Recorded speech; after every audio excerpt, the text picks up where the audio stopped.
Bismillahirrahmanirrahim. Assalamualaikum warahmatullahi wabarakatuh. Bagaimana kabarnya hari ini?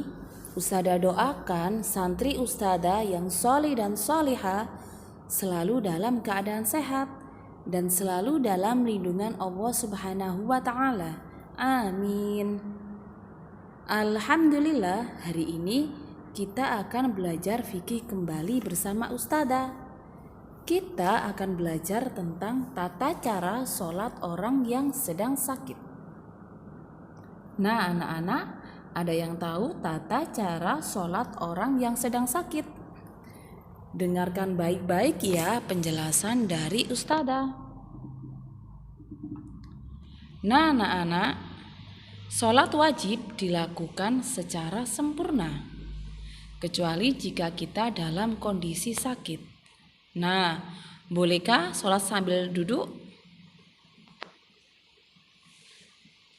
Sholat yang sifatnya wajib harus dilakukan secara sempurna, yaitu dengan cara berdiri. Namun, jika tidak mampu karena sakit, seseorang mendapatkan keringanan untuk sholat dengan cara duduk. Allah sudah memberikan kita banyak kemudahan anak-anak. Kita jangan sampai meninggalkan sholat fardu. Karena Allah sudah memberi kemudahan. Ketika kita tidak bisa sholat dengan berdiri, maka bisa kita laksanakan dengan cara duduk. Selanjutnya, orang yang sakit wajib melaksanakan sholat fardu dengan berdiri, sekalipun bersandar ke dinding.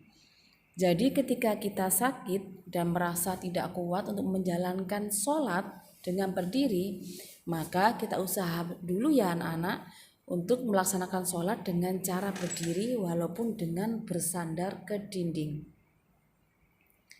Nah, jika kita sudah tidak sanggup sholat dengan berdiri, maka kita bisa menjalankan sholat dengan cara duduk sebagai ganti berdiri dan ruku.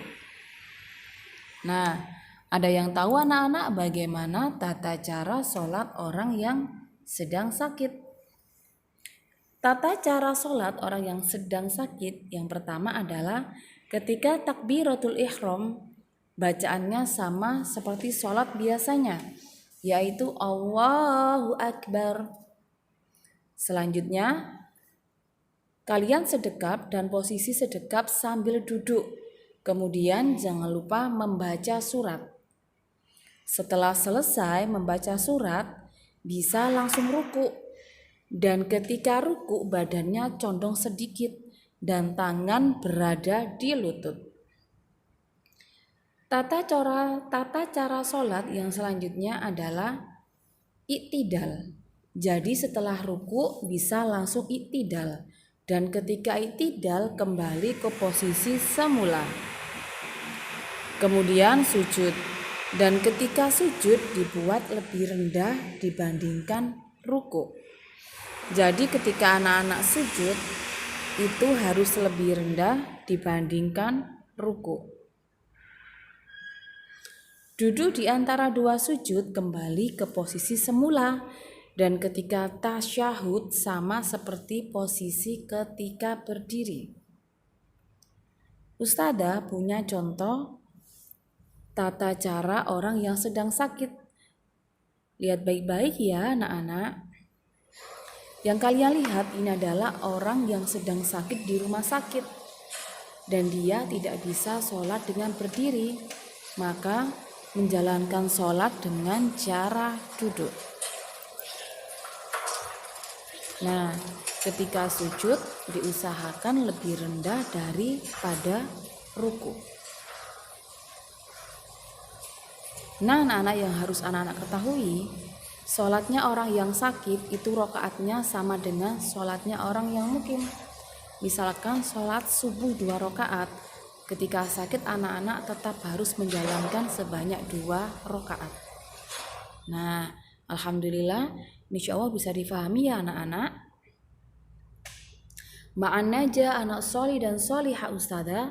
Semoga Allah Ta'ala memudahkan kita dalam belajar. Amin.